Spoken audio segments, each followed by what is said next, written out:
Bismillahirrahmanirrahim.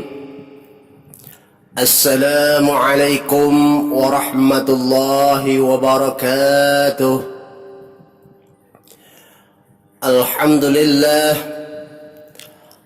Alhamdulillahi rabbil alamin.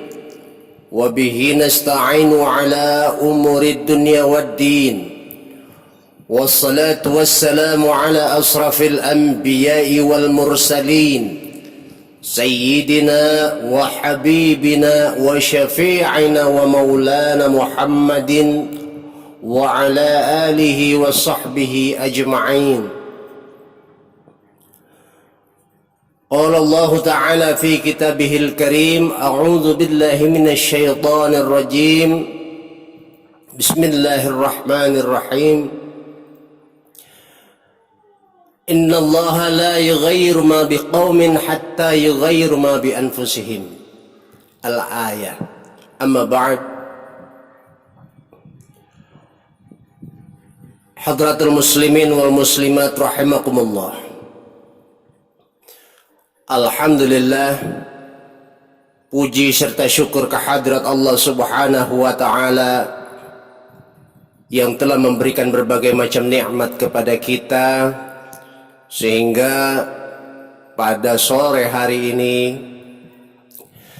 kita masih dapat berkumpul di tempat atau di majelis kecintaan kita ini.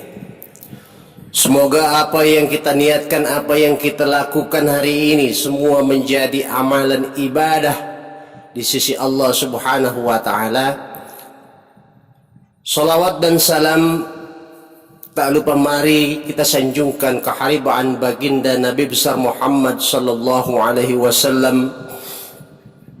Semoga dengan salawat serta rasa kerinduan dan ta'zim kita kepada beliau, kita akan terhitung dan termasuk golongan orang-orang yang mendapat syafaat darinya di yaumil qiyamah nanti.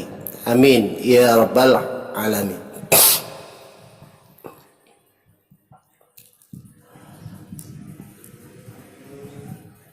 Ayuhal hadirun rahimakumullah.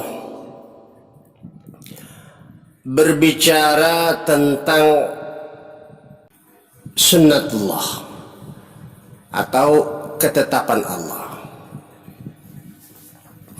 Jadi kalau yang dimaksud ketetapan Allah itu maksudnya adalah segala ketetapan yang telah Allah jadikan sebuah hukum atas alam semesta ini, dan semuanya itu telah berjalan semenjak ketentuan tersebut diberlakukan. Kapan itu? Saat alam semesta ini Allah ciptakan. Maka hukum alam sering juga disebut dengan sunnatullah. Jadi hukum alam yang kita kenal itu juga dikenal dengan sunnatullah. Artinya hukum Allah. Karena hukum alam ini juga Allah yang menentukan. Sebetulnya banyak saya perhatikan, kita ini banyak mengatakan sunnatullah, hukum alam, namun pengertiannya mungkin masih pada ambak-ambakan. Ambak-ambakannya ini mungkin karena banyak faktor. Ya, faktornya satu, kurangnya atau minimnya pengetahuan, kemudian kurangnya edukasi dari para orang-orang yang mengerti dan seharusnya memberikan informasi dan bimbingan. Namun insya Allah sebisa mungkin, semampu mungkin di majelis ini saya akan memberikan informasi yang saya tahu tentang hukum alam. Ini adalah hukum sebab akibat. Jadi hukum alam ini selain dikenal dengan sunnatullah, dikenal juga dengan hukum sebab akibat. Sebab akibat itu artinya dualisme. Dualisme itu ada sebab, ada akibat, atau ada akibat gara-gara sebab. Contohnya begini, adanya siang karena adanya malam, itu namanya hukum sebab akibat. Adanya orang pulang karena adanya orang pergi, ya. Terus adanya orang pintar karena adanya orang bodoh. Itu hukum sebab akibat. Terus adanya lapar, adanya kenyang.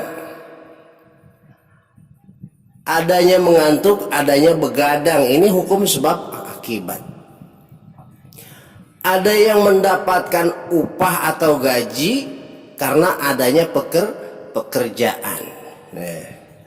Ada yang memetik karena ada yang menanam. Itu.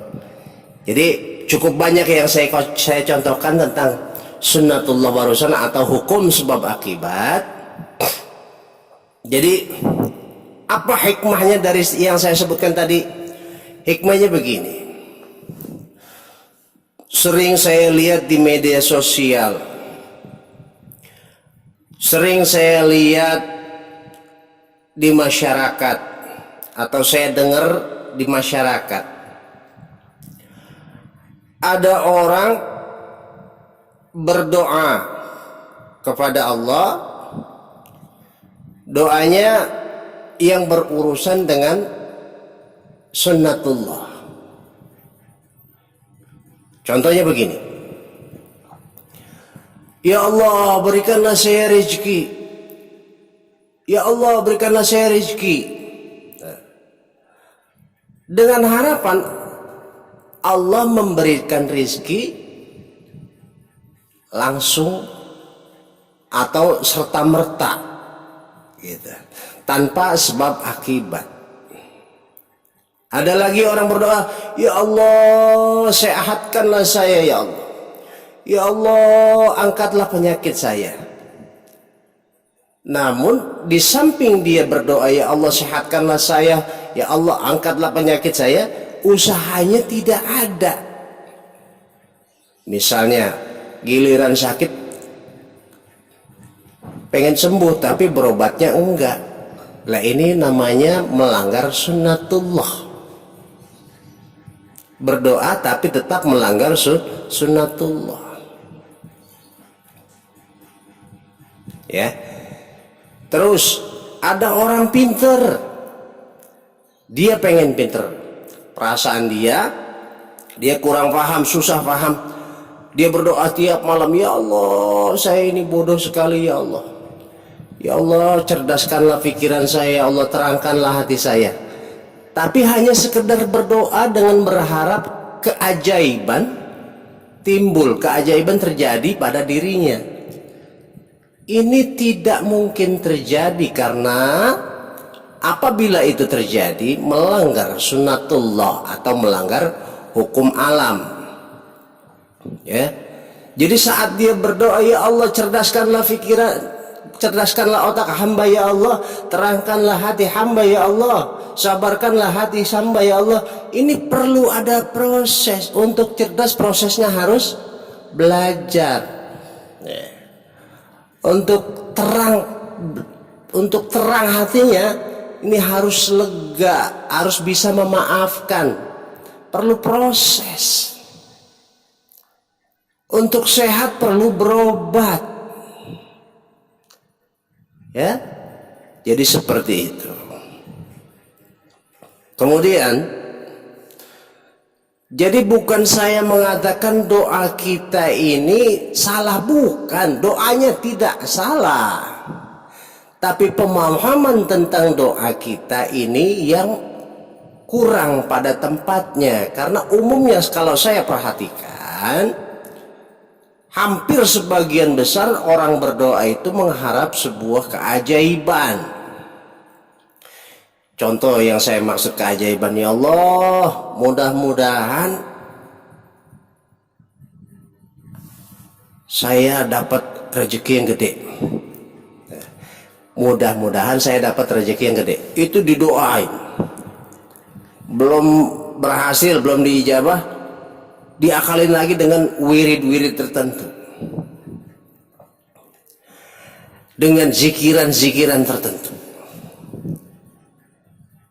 Ya enggak salah itunya, tapi yang salah adalah hukum sebab akibatnya. Kalau ingin mendapatkan rizki yang besar, maka usahanya atau kerjanya juga harus besar.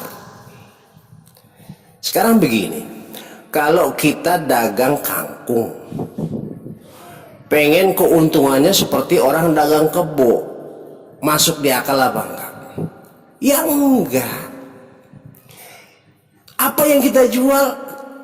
Ya kita jual kangkung, ya keuntungannya seharga kangkung.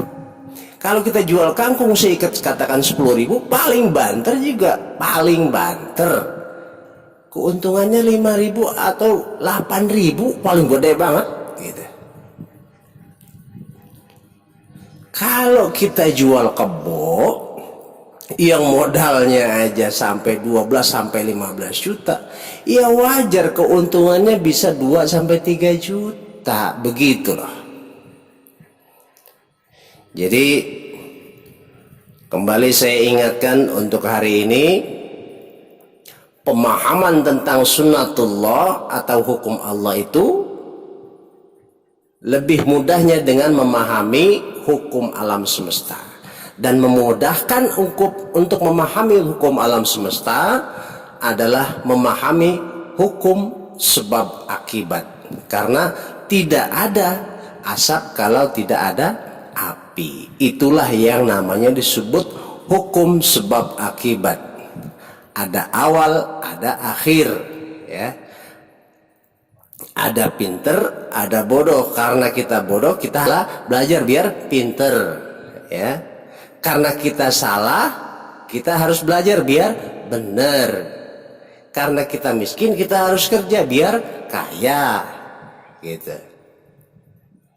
Jadi apapun yang kita doakan hendaknya diiringi dengan hukum Allah atau sunnatullah atau hukum sebab akibat.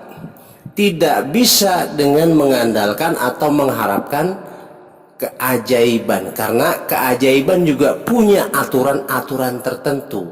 Nah, jadi kalau mengharapkan sebuah keajaiban, tentu levelnya bukan di level syariat yang masih menggunakan hukum sebab akibat.